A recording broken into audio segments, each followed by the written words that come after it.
Solta o vídeo aí, irmão, só pra gente dar uma olhada, pra vocês verem. Vamos ver. Vamos lá, na tela. Na tela. Mulher não pode... Peraí. Uma mulher não pode ser submissa ao homem por causa de um prato de comida. Tem que ser submissa porque gosta dele. Foi o Bolsonaro. Bolsonaro. Bolsonaro. Bolsonaro. Lula, eu acho. Foi o Lula.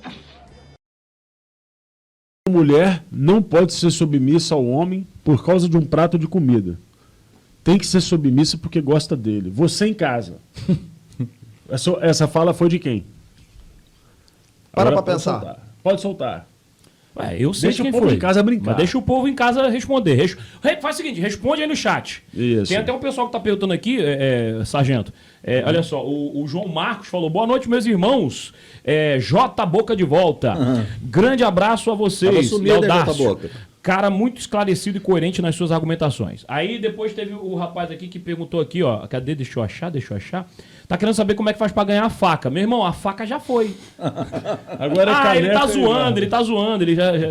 Mas enfim, a faca já foi. Foi quinta-feira passada. Inclusive o Elionai Escabelo, levou lá, a faca não, o cutelo, né? Então beleza, vamos seguir aqui com o vídeo, hein? Segura aí.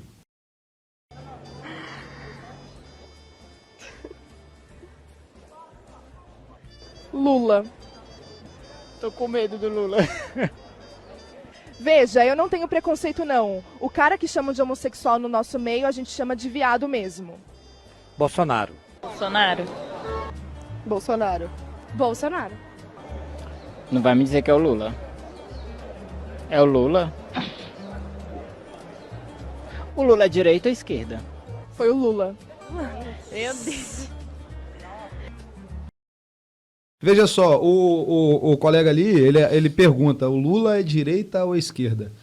Percebe que a esquerda, ela doutrinou tanto, ela trabalhou tanto a cabeça das pessoas, que as falas homofóbicas são características... São de direita. Que loucura isso, velho. Que loucura, né? Não é?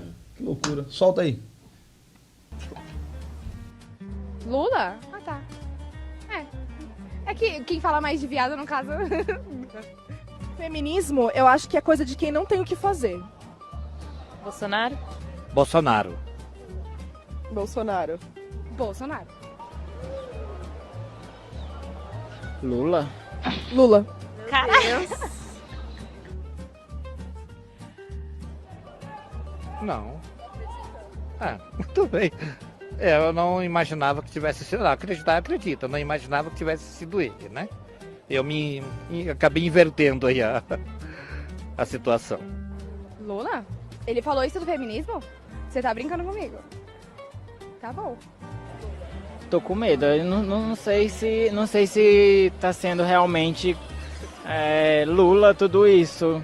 O Hitler, mesmo errado, tinha aquilo que eu admiro num homem. O fogo de se propor a fazer alguma coisa e tentar fazer. Bolsonaro. Bolsonaro. Bolsonaro. Bolsonaro. Ixi. Agora eu fiquei até meio em dúvida.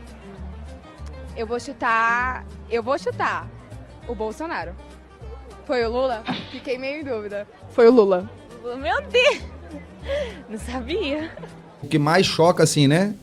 Quando traz a resposta falando que é Lula, todos eles, sem exceção, causam um espanto. E essas falas de Lula não são de hoje. Isso vem há anos, cara. Muitos anos Lula falando. Tem várias e várias outras falas. Mulher do negócio duro, não é assim? É. E assim por diante, cara. O que está acontecendo aí é um processo chamado dissonância cognitiva. Dissonância cognitiva. O que acontece? Qual que é o grande problema para quem se converte? O grande problema para quem se converte. Quando você começa a estudar e começa a entender o que aconteceu, e você fala assim, meu Deus, quer dizer então que Nelson Mandela contribuía com um grupo guerrilheiro que explodia pessoas e matava pessoas, aquele cara que recebeu o Nobel da Paz. Isso aí. Então ele não era bonzinho. Quando você descobre que o Lula, até o nome dele é roubado, você sabia disso, Said? Até não? o nome é roubado. Não, Sabia disso não? Olha só, o Luiz Inácio, o irmão dele era sindicalista. Isso é importante você em casa saber. Tudo na história do Lula é mentira. Escutem o que eu vou te dizer. Então ele é uma fake ambulante. Ele é fake news ambulante. Uma fake total de tudo. Olha só, vou falar uma outra coisa aqui e vocês não se assustem com o que eu vou te dizer. Tudo que sai da boca do Lula é mentira. Tudo. Eu nunca vi o Lula falando nada que seja verdadeiro. Até o relacionamento dele com a Janja é porque ele precisava de uma mulher para poder contrapor a Michele Bolsonaro. Tudo nele é fake. Tudo é fake. Escolheu o nome mal, dele é fake. O nome dele é fake. Olha só, o Lula, ele era um torneiro mecânico, o irmão dele era sindicalista, trabalhava no sindicato, e existia um sujeito com o apelido Lula que fazia grandes manifestações ali naquela área do ABC. Só que nós estamos falando da era do rádio. Meus amigos, deixa eu falar uma coisa para vocês. A era do rádio foi a era, por exemplo, que ajudou o Pelé a ser o mito que ele é. Por quê? Porque quando você escuta no rádio falando do gol do Pelé, né? Assiste um jogo de futebol com rádio no ouvido. O cara recebe a bola, mata a bola e chuta pro gol. Na hora que você escuta no rádio, se você escutar só no rádio, o cara fala, recebeu a bola, matou de forma mágica e magistral, fez o gol. Aí você fala, caraca, fez um gol. Você escuta no rádio, você acha assim, bicho, o cara matou no peito, antes da bola cair no chão, ele chutou, e você imagina um gol lindo. Pela emoção, né? Você imagina um gol lindo. Cara do outro lado. Exatamente. Então, para aquela população ali, aquele sindicalista guerreiro, lutador, isso, aquilo, outro, era uma imagem mental. E é isso que você acabou de falar agora. Nós estamos falando de imagem mental. Exatamente. Então, olha só. Esse sindicalista chamado Lula, que já movimentava os trabalhadores na região, morreu num acidente. E o Luiz Inácio roubou o nome do sujeito. Até isso, hein? Entendeu? Isso, cara. Miserável. Então, ele roubou o nome do sujeito. Então, olha só. O nome dele é mentiroso. Você sabe como é que ele conheceu a Marisa Letícia? Não. Ele virou pro irmão dele que ele foi trabalhar no setor de pensão do sindicato. Arruma uma viuvinha aí que tem uma boa pensão. Caralho. É que eu tô imaginando a fala. Companheiro, arruma aí uma viuvinha aqui. É, isso mesmo. Ele sempre foi o cara da tramóia. Ele é um Sempre. psicopata, ele é um psicopata em si. O Lula que é contra as armas, ele fornecia armamento, inclusive com munição cluster de desfragmentação, proibida em várias resoluções da ONU, Acordo de Paz, para o Iêmen. E esse tipo de munição, qual que é o problema? Quando você joga lá a bomba cai, ela não explode. E aí, a qualquer momento, ela pode explodir. Então, explodia fora do ambiente, do cenário de guerra, fora do momento da guerra, e atingia pessoas pacíficas. Matou mais de 10 mil pessoas no Iêmen. O conflito no Iêmen deslocou mais de 3 milhões de pessoas, uma coisa horrorosa. E o Lula patrocinou isso. Assim como patrocinou armamento para o Maduro matar seu próprio povo. Sim. E ele fala que ele é contra as armas. Você compreende? Então, assim, a gente está lidando com um dos maiores psicopatas que já passaram pela Terra. Se você for pegar, pior, porque ninguém consegue associar a ele os crimes. O que acontece com relação ao Lula? Eu fico vendo as pérolas do jornalismo. O que são as prostitutas do jornalismo? Marco Antônio Villa, Reinaldo Azevedo, Vera Magalhães. Magalhães e o Reinaldo Azevedo são, por exemplo, eles fazem o que o Dória manda, por exemplo. A Vera, o trabalho dela lá naquela Fundação José de Anchieta, que é quem manda lá na cultura, lá naquele Roda Viva, por aí vai, ela é obrigada a fazer o que eles mandam.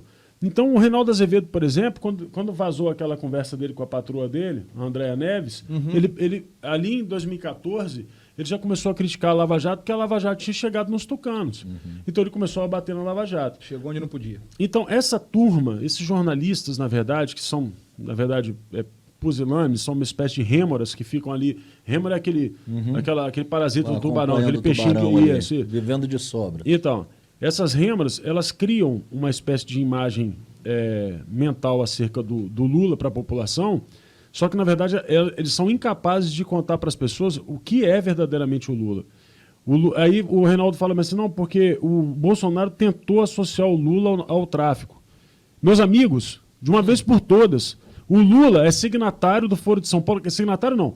Ele criou o Foro de São Paulo, aonde a Farc assina ata junto com ele. Né? E desculpa, vocês não sabem disso, eu convido vocês a lerem. Vamos fazer o seguinte, pode reparar, ninguém consegue tirar minhas redes do ar. Porque tudo que eu falo tem fonte. Tudo que eu falo tem fonte. Não tem como... Ó, por exemplo, no Peru tem o Sendeiro Luminoso. Tem um livro chamado Vale da Morte. O Massacre Oculto do Sendeiro Luminoso. Pode procurar no Google aí. Dá um Google e pesquisa. Vale da Morte. Vocês vão ver várias comunidades indígenas escravizadas pelo Sendeiro Luminoso. O Sendeiro Luminoso, já que vocês estão falando agora das meninas venezuelanas, eu vou falar uma coisa para vocês. Eles separavam, prestem bem atenção, eles sequestravam famílias inteiras de indígenas, tirava o filho do pai, a esposa do marido e botavam em acampamentos, campos de trabalho forçados separados para que eles não conseguissem ter resistência, para não criar unidade, para não ter família. O Sendeiro Luminoso, aliados do Lula, Sendeiro Luminoso, vulgo Partido Comunista do Peru. E eles matavam pessoas para tirar a gordura para lubrificar as armas deles. Já que vocês estão falando das denúncias da Damares, que foi horrível, por aí vai, então estou avisando. Meninas a partir de 12 anos de idade eram escravas sexuais. E elas tinham que reproduzir para poder aumentar o número de guerrilheiros do Sendeiro Luminoso. Querem saber os aliados do Lula na Colômbia? Vou dizer a Farc, que o Lula disse que a Farc deveria se tornar um partido político. Inclusive, para poder ajudar o pessoal de casa aí, hoje a Farc ela tem um outro nome, é o Comunes, né? É Comunes, o site lá. Porque agora é partido político. Então, quando você for dar o Por Google... orientação do Lula. Exatamente, por orientação do Lula. Agora... Então, pro pessoal que não achar no o que Google, ele quer fazer com o MST quando aqui, você né? for dar o Google, você não precisa... Agora, vai achar, vocês vão apagar, eu vou dar a dica aqui, vocês vão apagar. Cupicha. Eu sei que vocês vão apagar do Google, porque vocês têm um gerenciador de conteúdo. Um dia eu vou contar isso aqui ao vivo. Vou contar isso aqui, como é que vocês operam com os gerenciadores de conteúdo de vocês, porque eu conversei com alguém que foi criado dentro da casa de Fidel Castro e cuja mãe participou de um sequestro de um avião aqui no Brasil. Tem muita informação.